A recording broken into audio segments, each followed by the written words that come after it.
Bonjour Rebecca, j'espère que vous allez bien. On va commencer notre nouvelle leçon aujourd'hui, addition et soustraction des fractions. Comme vous savez, on a déjà étudié les fractions. On a étudié de quoi est formée une fraction. On va faire un petit rappel avant de commencer cette nouvelle leçon. Quand on parle de fraction, on a un numérateur sur un dénominateur. Donc le numérateur, si vous vous rappelez, représente le nombre de parties égales utilisées. Et le dénominateur représente le nombre de parties égales totales. Donc si on prend une pizza, supposons, et on la partage en 8 parties égales totales, le dénominateur sera 8. Et si j'utilise par exemple 3, je prends 3, la fraction sera 3 huitièmes. On se rappelle comment on dit une fraction. Pour dire une fraction, je commence par le numérateur et j'ajoute au dénominateur le suffixe im. Et si vous vous rappelez, il y a des exceptions. Si le dénominateur est 2, par exemple 1, on dit 1 demi. Si le dénominateur est 3, on le dit 2 tiers. Donc on ne dit pas ni deuxième ni troisième, on dit demi, 1 demi, 2 demi. Et 2 tiers, 1 tiers, 3 tiers. Aussi, quand le dénominateur est 4, on la lit 1 quart, 2 quarts, 3 quarts et 4 quarts. Aussi, EB4, on a déjà parlé quand est-ce qu'une fraction est égale à une unité. Une fraction est égale à une unité si le numérateur est égal au dénominateur. Par exemple, 5 cinquièmes. Si j'ai une crêpe qui est formée de 5 parties en total, et moi je mange ces 5 parties, ça veut dire que j'ai mangé toute l'unité. Donc 5 cinquièmes représente une unité. Toutes les fractions où le numérateur, par exemple 12 douzièmes, est égal au dénominateur, cette fraction sera égale à une unité. On sait ça déjà. Aussi, on a parlé de quand est-ce qu'une fraction est égale à la moitié. Le mot moitié représente quelle fraction? C'est la fraction 1 demi. Donc 1 demi, c'est la moitié. Quand est-ce qu'une fraction est égale à la moitié EB4? C'est quand le numérateur est la moitié du dénominateur. On donne quelques exemples.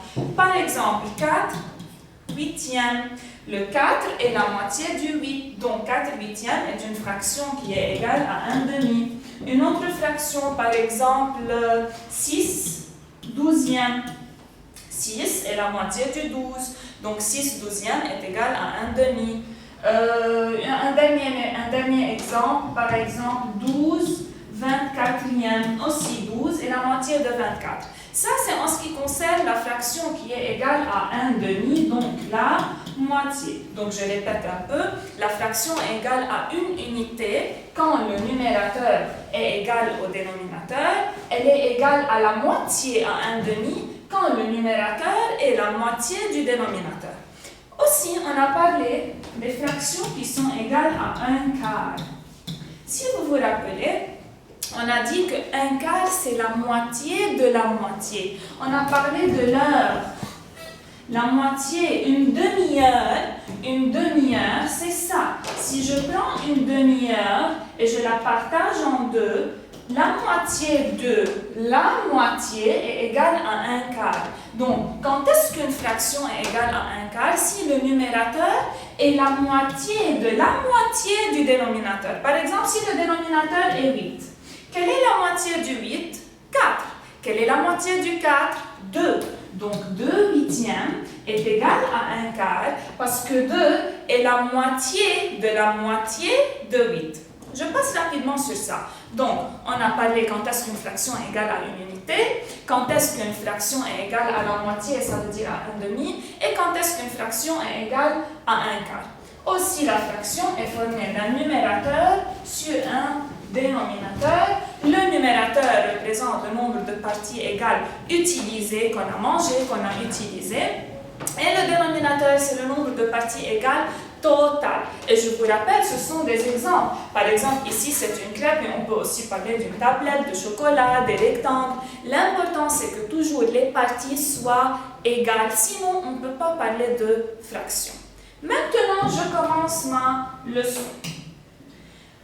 addition et soustraction de fractions. C'est une leçon EB4 qui est très facile, rien de difficile. Je commence avec l'activité. Complète ce tableau. La partie coloriée en vert. On a ce cercle qui est partagé en combien de parties totales tout d'abord? Pourquoi? Pour savoir le dénominateur. Je compte. 1, 2, 3, 4, 5, 6, 7, 8. Donc en tout, on a 8 parties totales. 8 parties totales, ça veut dire le dénominateur est 8. Je veux savoir la partie coloriée en vert. Combien j'ai colorié en vert? On compte 1, 2, 3, donc ça représente 3 huitièmes. 3 huitièmes est colorié en vert. Je passe maintenant à la partie coloriée en rouge. Le dénominateur est toujours EB4, 8. Attention, il y a des élèves qui disent, puisque ici le dénominateur est 8, donc on enlève le 3 huitièmes, il me reste ici 5. Non, ce n'est pas du tout le cas. Toujours le dénominateur reste le même, il ne change pas. Il y a 3 huitièmes en vert, le dénominateur est toujours 8. Le nombre de parties totales est toujours le même. Le dénominateur ne change pas, mais le numérateur maintenant change, c'est 2 huitièmes. Pourquoi 2 huitièmes? Parce que j'ai colorié en rose, en rouge, 2 parties. Donc on a ici 2 huitièmes. Partie coloriée en tout. En tout, combien a-t-on colorié? En vert, j'ai colorié 3 huitièmes. Et en rouge, j'ai colorié 2 huitièmes. Vous vous rappelez, en maths, le « et », ça veut dire j'ai additionné, j'ai fait plus. 3 huitièmes et 2 huitièmes. Autrement dit, ça veut dire on a fait 3 huitièmes plus 2 huitièmes. Le dénominateur va rester le même. Il ne va pas changer. Pourquoi il ne va pas changer, EB4? Parce que je suis toujours dans ce cercle, dans ces parties ici. Le dénominateur ne va pas changer. Il reste toujours le même. Par exemple, si je prends la pizza, une pizza partagée en 8 parties égales. Moi, je mange 3 parties, 3 huitièmes, et mon ami mange 2 parties. Il mange 2 parties de cette même pizza. Ce n'est pas d'une autre pizza. Je suis toujours dans la même pizza. Donc, moi, j'ai mangé 3 huitièmes, et mon ami a mangé 2 huitièmes. Ensemble, moi et mon ami, on a mangé combien, EB4? On a mangé 5 huitièmes. Qu'est-ce qu'on a fait? Le dénominateur reste le même, parce que c'est la même pizza qu'on mange, mais le numérateur, on va les additionner. Donc 3 plus 2 me donne 5. Donc tout simplement, c'est ça la leçon. Quand on additionne une fraction, le dénominateur reste le même. Je n'ai qu'à additionner les numérateurs. Donc 8 reste le même. Et 3 plus 2, j'aurai 5. Je passe à celle-là ici pour appliquer. Combien en tout j'ai de parties égales? Remarquez comment les parties sont égales. On a 1, 2, 3, 4, 5. Donc le dénominateur est 5. Ici aussi. Et de même là. Combien j'ai colorié en vert? C'est pas 2. Je vous attire l'attention. Il y a des élèves qui m'écrivent ici 2. Non, ce n'est pas 2. Moi, je veux la fraction qui a été coloriée. Pas seulement combien de parties j'ai colorié la fraction. Ici, j'ai colorié 2 cinquièmes. En vert, 1, 2, 2 cinquièmes. En rouge, combien j'ai colorié? J'ai colorié 1, 2, 3, 3 cinquièmes. 2 cinquièmes et 3 cinquièmes. 2 cinquièmes et, le et, ça veut dire plus 3 cinquièmes, le dénominateur va rester le même. Comme on a déjà expliqué, c'est la même tablette de chocolat par exemple. Dans cette même tablette, moi je mange 2 cinquièmes, mon ami mange 3 cinquièmes. Donc en tout, je vais additionner 2 et 3. Le numérateur va être additionné. 2 plus 3 me donne 5, donc EB4. Le dénominateur reste le même. Je n'ai qu'à additionner les numérateurs. 2 plus 3, 5. Mais qu'est-ce qu'on remarque ici? On remarque que le numérateur est le même que le dénominateur. Donc, EB4, ça veut dire que 5 cinquièmes est égal à une unité. Quand le numérateur est égal au dénominateur, la fraction est égale à une unité. Autrement dit, on a tout mangé. L'avant-dernier exemple. Ici, on a des triangles. Aussi, remarquez que ce sont toutes des parties égales. Sinon, on ne peut pas parler de fraction. En tout, combien on a? 1, 2, 3, 4, 5, 6, 7, 8, 9. Donc, le dénominateur est 9. En vert, combien on a colorié? 4 neuvièmes. En rouge, 1 neuvième. En tout, combien a-t-on colorié? 4 neuvièmes et 1 neuvième. Et ça veut dire plus on additionne. Quand on additionne les fractions, le dénominateur va rester le même et on n'a qu'à additionner les numérateurs. 4 plus 1 me donne 5. Donc en tout, on a utilisé, on a colorié 5 neuvièmes. Je vais les écrire ici aussi. Donc 2 plus 3, 5.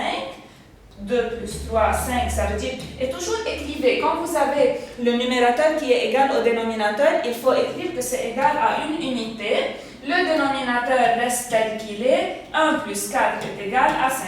Le dernier exemple, combien de parties en tout on a? 1, 2, 3, 4, 5, 6, 7, donc le dénominateur est 7 partout. En vert, combien a-t-on colorié? 1, 2, 3, 4, donc c'est 4 septièmes. En rouge, on a colorié 1 septième. En tout, combien a-t-on colorié? 4 septièmes et plus 1 septième, le dénominateur reste le même. J'additionne 4 plus 1, ça me donne 5. Donc, EB4 jusqu'à maintenant, pour additionner des fractions, très simple, très facile. Le dénominateur reste tel qu'il est. Il ne change pas, je n'ai qu'à additionner le numérateur. Si j'obtiens un numérateur qui est égal au dénominateur, on écrit c'est égal à une unité. Ça, c'est en ce qui concerne l'addition des fractions. Maintenant, pour soustraire des fractions, c'est exactement le même principe.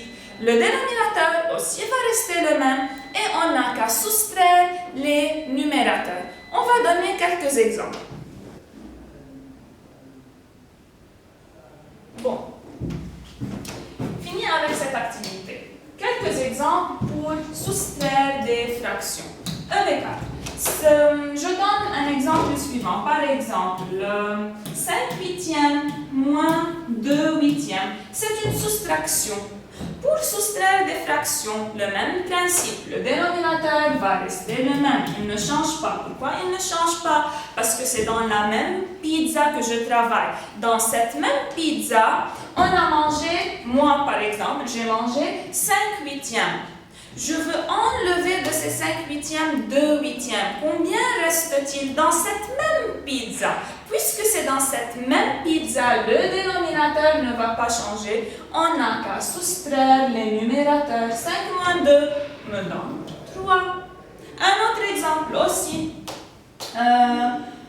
10 22e.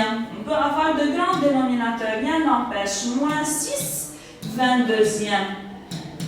Le dénominateur reste tel qu'il est, il ne change pas. 10 moins 6 me donne 4, donc c'est 4 22e.